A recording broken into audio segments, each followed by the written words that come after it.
December महिनामा पहिलो पटक भेटिएको नयाँ कोरोना भाइरस र यसले ल्याएको रोग कोभिड-19 अहिले विश्वव्यापी महामारी बनिसकेको छ।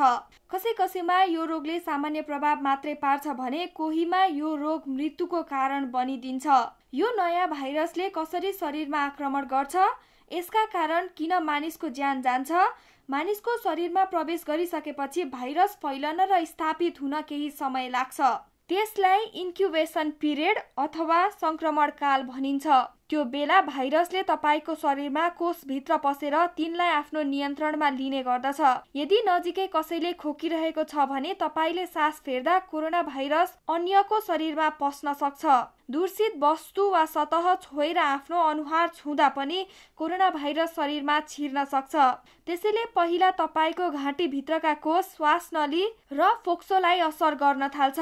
बिस्तारै ती अङ्ग कोरोना भाइरस उत्पादन गर्ने कारखाना जस्तै बन्न पुग्छन् र धेरै भाइरस उत्पादन हुन थाल्छन्। तिनले तपाईमा थप कोषहरूलाई आक्रमण गरेर तिनमा आफ्नो अधिकार स्थापित गर्दछ।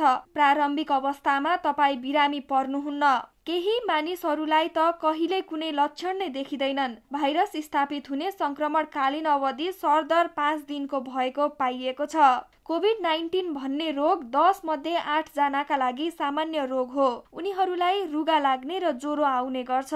शरीरका अङ्ग दुख्ने, घाँटी दुख्ने र टाउको दुख्ने समस्या हुन सक्छन्, तर ती लक्षण देखिन्छन् नै भन्ने पनि हुँदैन। ज्वरो आउनु र असहज महसुस गर्नु तपाईको प्रतिरक्षा प्रणाली सक्रिय भएर त्यसले संक्रमणसँग सङ्घर्ष गरिरहेको परिणाम हो। यस्तो बेला भाइरस कुनै बाह्य तत्त्व हो भन्ने बुझेर त्यस विरुद्ध लड्न उक्त प्रणालीले साइटोकाइन नामक प्रोटिन परिचालन गर्छ। त्यस्तो बेला प्रतिरक्षा प्रणाली पुरै सक्रिय हुन थाल्छ। तर सँगसँगै शरीरमा पीडा हुने र तापक्रम बढ्ने अर्थात् ज्वरो आउने हुन्छ। कोरोना भाइरस संक्रमण भएको बेला सुक्खा खोकी लाग्छ।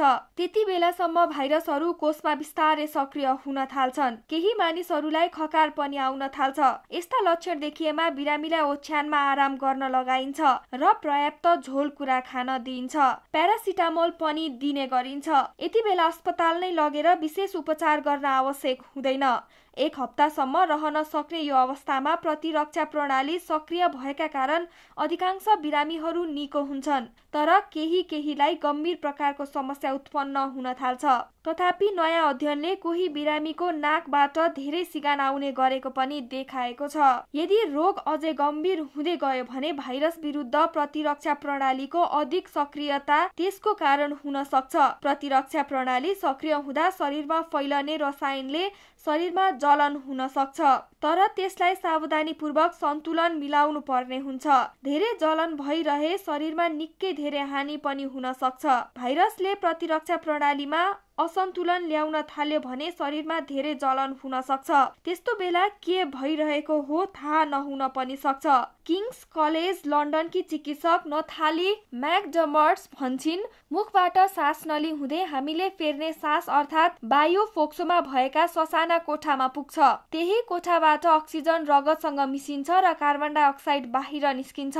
तर निमोनिया हुँदा ती साना कोठा पानीले भरिन थाल्छन् र त्यसैकारण सास फेर्न कठिन हुन्छ। यस्तो बेला कसैलाई त सास फेर्न सहज बनाउने भेन्टिलेटरको सहायता समेत चाहिन्छ। चीनबाट प्राप्त तथ्याङ्क अनुसार 14% बिरामी यस्तो अवस्थामा पुगेका छन्। बिरामी भएका 6% व्यक्ति मात्र अति गम्भीर बिरामी हुने गरेको पाइएको छ। त्यति बेलासम्म शरीर निस्तेज हुन थाल्छ र मृत्यु हुने सम्भावना बढी हुन्छ। यति बेला मानिसको रोग प्रतिरोध गर्ने प्रणाली नियन्त्रण भन्दा बाहिर पुगिसकेको हुन्छ र पुरै शरीरभित्र क्षति पुगिसकेको हुन्छ। यस्तो बेला बिरामीको रक्तचाप डरलाग्दो तहमा झरेर अङ्गहरूले काम नगर्ने वा पुरै विफल हुने सेप्टिक सक भनिने अवस्थामा आउन सक्छ। फोक्सोमा धेरै जलन भएर बिरामीले सास फेर्न नसक्ने अवस्था उत्पन्न भएपछि बाँच्नको लागि पर्याप्त अक्सिजन प्राप्त हुँदैन। यस्तो बेला मृगौलाले रगत सफा गर्न पनि सक्दैन। आन्द्रामा समेत क्षति पुग्न थाल्छ। यदि प्रतिरक्षा प्रणालीले भाइरसलाई जित्न सकेन भने त्यो शरीरको सबै भागमा पुग्न थाल्छ र त्यसले अझै धेरै क्षति पुर्याउन थाल्छ। यस्तो बेलामा गरिने उपचार अलि बढी नै कडा हुने गर्छ। यस्तो बेला एन्को भनिने बाहिरी यन्त्रको सहायताले रगतमा अक्सिजन दिने प्रणाली प्रयोग गरिन्छ। त्यो कृत्रिम फोक्सो जस्तै हो। जसले शरीरको रगतलाई बाक्लो नलीको सहायताले बाहिर निकाल्छ। त्यसमा अक्सिजन झर्छ र फेरि भित्र पठाउँछ। तर भाइरसको प्रभाव बढ्दै गएमा क्षति हानिकारक तहमा पुग्छ। त्यति बेला अङ्गहरूले शरीरलाई जीवित राख्न सक्दैनन्। चिकित्सकको यथासम्भव प्रयास गर्दा पनि केही बिरामीलाई बचाउन नसकिने अनुभव बताएका छन्। वुहानको जिनयितान अस्पतालमा मृत्यु भएका पहिला 2 बिरामीका विषयमा ल्यान्डसिट मेडिकल जर्नलमा लेखिएको छ। स्वस्थ भए पनि उनीहरूले लामो समयदेखि धूम्रपान गर्ने गरेका थिए, जसका कारण उनीहरूको फोक्सो कमजोर भएको थियो। पहिलो बिरामी एक 61 वर्षीय पुरुष थिए जो गम्भीर निमोनियाबाट पीडित भएपछि अस्पताल पुगेका थिए। उनलाई सास फेर्न निकै कठिन भइरहेको थियो र भेन्टिलेटरमा राख्दा पनि उनको फोक्सोले काम गर्न सकेन र उनको मुटुले पनि काम गर्न छाड्यो।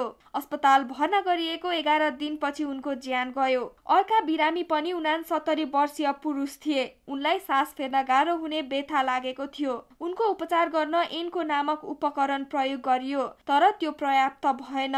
गम्भीर निमोनिया र रक्तचाप निकै तल झरेपछि सेप्टिक सकका कारण उनको मृत्यु भएको थियो।